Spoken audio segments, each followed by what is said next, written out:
και σήμερα θα δούμε το NLS Belt από τη Meepo. Το χρησιμοποιώ αρκετό καιρό τώρα, οπότε θεώρησα σημαντικό να μιλήσω για τη σανίδα. Προτού αναλύσω κάθε κατηγορία ξεχωριστά, θα μιλήσω γενικά για το overall experience.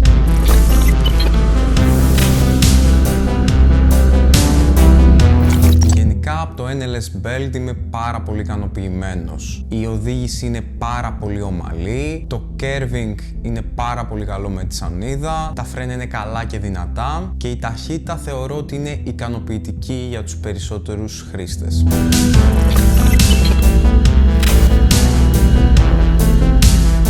Η πρώτη κατηγορία που θέλω να μιλήσω είναι η ταχύτητα. Μπορεί να είναι ικανοποιητική για όλους τους χρήστες, αλλά σε σύγκριση με άλλες σανίδες όπως το Flex έχει αρκετά μεγάλη διαφορά. Πώς όμως, ενώ χρησιμοποιεί δύο μότορες των 900W που είναι παραπάνω watt από ότι του X-Way Flex, έχει χαμηλότερη ταχύτητα? Ο λόγος που δεν είναι πιο γρήγορα από τις άλλες σανίδες είναι κυρίως λόγω του ESC που χρησιμοποιεί, που είναι της Lingy. Ο τρόπος που είναι κατασκευασμένο το Lingy ESC μαζί με τα stock wheels που χρησιμοποιεί, που είναι των 85mm, δεν επιτρέπει σε μεγαλύτερη ταχύτητα από τα 37 χιλιόμετρα την ώρα. Η Meepo βέβαια επέλεξε να κάνει αυτό το trade της χαμηλότερης ταχύτητας σε αντάλλαγμα με υψηλότερη επιτάχυνση και μεγαλύτερη ροπή. Βέβαια η Meepo κατάλαβε το λάθος της και γι' αυτό το λόγο συμπεριλαμβάνει μέσα σε κάθε σανίδα και τα cloud wheels στα 105, τα οποία σου επιτρέπουν να πας πιο γρήγορα, αυξάνει τη ταχύτητα σε πάνω από 42 χιλιόμετρα την ώρα, αλλά χάνεις αρκετά από την επιτάχυνση καθώς και το range. Προσωπικά πάντως θεωρώ ότι το trade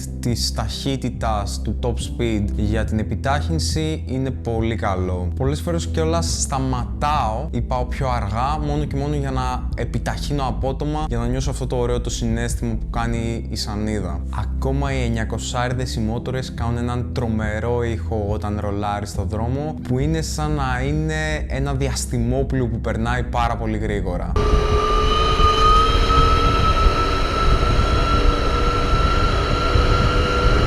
Έχω ένα μικρό παράπονο όμως, και αυτό είναι το πόσο smooth είναι η επιτάχυνση. Έχω παρατηρήσει ότι στο mode 1 έως 3 η επιτάχυνση είναι καλή και σταδιακή, ενώ όταν μπαίνει στο mode 4 είναι πάρα πολύ απότομη και σχετικά επικίνδυνη, οπότε πάντα έχω τη σανίδα μου στο mode 3.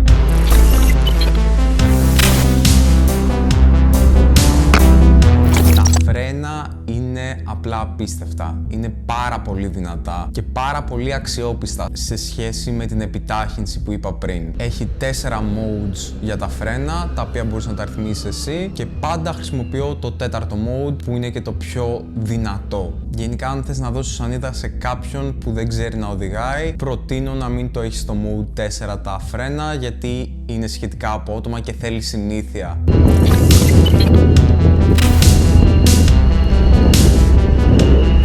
Τα πιο σημαντικά θέματα που νομίζω πολλοί αγνοούν είναι το range, και το range είναι αυτό που διαφημίζει ακριβώς η Meepo, το οποίο είναι τρομερό. Έχω καταφέρει να έχω range γύρω στα 30 χιλιόμετρα, ένα εξωφρενικό απίστευτο range. Το δίνω στη Meepo αυτό. Άλλες εταιρείες μπορεί να διαφημίζουν 25 χιλιόμετρα και να παίρνεις 18. Είναι απίστευτο το γεγονός ότι μπορείς να κάνεις βόλτες παντού, συνέχεια, και να μην έχεις να ανησυχείς για το range καθόλου.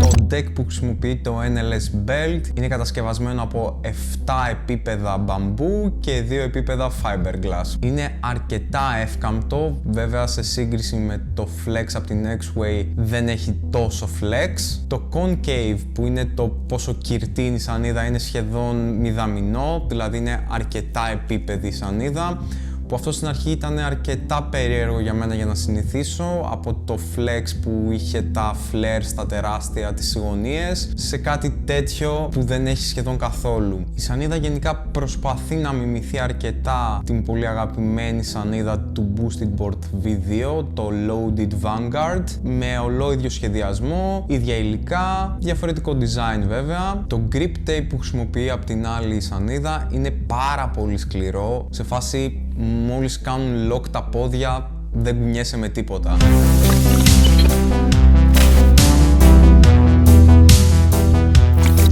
chassis που χρησιμοποιεί το NLS Belt, όπως είπα και πριν, είναι κατασκευασμένο από την Linky. Έχει προφανώς τα θετικά και τα αρνητικά του. Ένα θετικό είναι ότι είναι αρκετά πιο οικονομικό από το Hobbywing. Με αυτόν τον τρόπο κάνει και όλη τη σανίδα πιο οικονομική και πιο προσιτή στον κόσμο. Έχει 4 mode για brake, τα οποία είναι πάρα πολύ smooth και τα 4. Έχει το feature push to turn on, που σημαίνει ότι μπορείς να βάλεις κάτω τη σανίδα, να την σπρώξεις λίγο με το πόδι και ανοίγει αυτόματα η σανίδα. Το αντίστοιχο της Hobbywing που απλά πατάς το remote και ανοίγει η σανίδα. Στα αρνητικά προφανώς και είναι το max speed που μπορείς να πιάσεις, που είναι μέχρι 38 χιλιόμετρα. Το speed 4 δεν είναι όσο καλό θα ήθελα εγώ, δεν είναι καλά προγραμματισμένο. Ακόμα ένα μικρό πρόβλημα που συναντώ είναι ότι η σανίδα με το remote έχουν μια μικρή καθυστέρηση όταν κάνω acceleration, όταν επιταχύνω με το remote.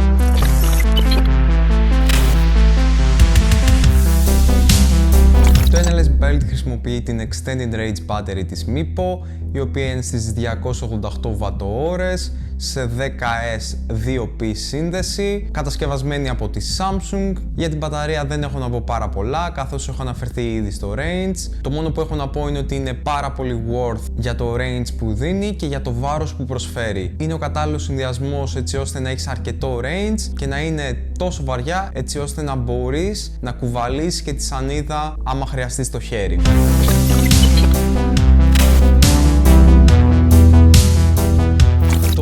Που χρησιμοποιεί η σανίδα είναι το MIPO 4. Έχει μια πάρα πολύ μεγάλη οθόνη, η οποία είναι πάρα πολύ καλή έξω στο φως και πάρα πολύ βολική σε σύγκριση με του Flex και του Wave που είναι πολύ πιο μικρή. Στα αρνητικά θα έλεγα ότι για το δικό μου χέρι το remote είναι λίγο μεγάλο και όπως είχα πει και στο unboxing είναι λίγο πιο cheap σε σύγκριση με του X-Way. Αυτό βέβαια για κάποιον που δεν έχει τις σανίδες για να τις συγκρίνει δεν μπορεί να το καταλάβει. Έχει πάνω 2 κουμπιά, το ένα είναι για να αλλάζεις το speed mode και το brake mode και το άλλο είναι για να ανοιγοκλίνεις τη σανίδα. Πάνω στην οθόνη του remote αναγράφεται η ταχύτητα με την οποία κινείσαι, το speed mode στο οποίο βρίσκεσαι, το brake mode στο οποίο βρίσκεσαι, η μπαταρία του remote, η μπαταρία για τη σανίδα, τα χιλιόμετρα που έχεις διανύσει σε αυτό το session και τα συνολικά χιλιόμετρα που έχεις διανύσει με την σανίδα.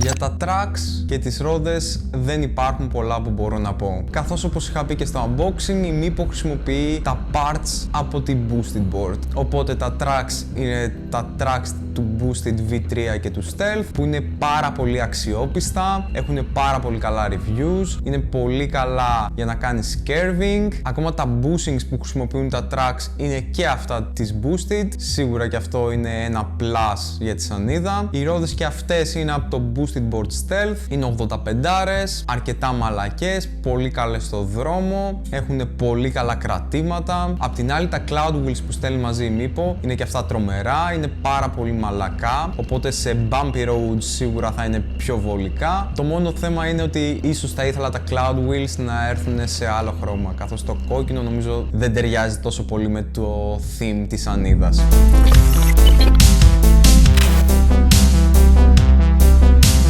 Η σανίδα διαφημίζεται σαν water resistant. Προφανώς, όπως έχω ξαναπεί στο παρελθόν, καμία ηλεκτρική σανίδα δεν είναι καλό να εκτίθεται σε νερό και σε βροχή, γιατί υπάρχουν και ηλεκτρικά parts αλλά και μηχανικά parts τα οποία μπορεί να σκουριάσουν ή να βραχικυκλώσουν. Σε καμία περίπτωση μην χρησιμοποιείτε τη σανίδα σε βροχή ή σε πάρα πολύ νερό. Το να περάσει πάνω από μια γούρνα με λίγο νερό δεν είναι πρόβλημα, αλλά στη βροχή σίγουρα θα δημιουργήσει πρόβλημα στο μέλλον. Ένα άλλο κομμάτι είναι το build quality, το πόσο καλά είναι κατασκευασμένη η σανίδα. Αν είχα να τη βάλω μέχρι τα 10 θα έλεγα ένα 7, καθώς υπάρχουν κάποια μέρη που σου δείχνουν ότι είναι κάπως πιο πρόχειρα κατασκευασμένη. Αυτό ήταν το review του NLS Belt. Ελπίζω να σου άρεσε. Κάνε ένα subscribe στο κανάλι αν δεν έχεις κάνει. Γράψε μου κάτω στα σχόλια πώς σου φάνηκε η σανίδα και αν την προτιμάς σε σύγκριση με το flex που έδειξα σε παλιότερο βίντεο. Κάνε ένα like. Ακολούθησε με στο Instagram άμα θες να βλέπεις behind the scenes και πράγματα πριν έρθουν στο κανάλι. Και θα τα πούμε στο επόμενο βίντεο. See ya!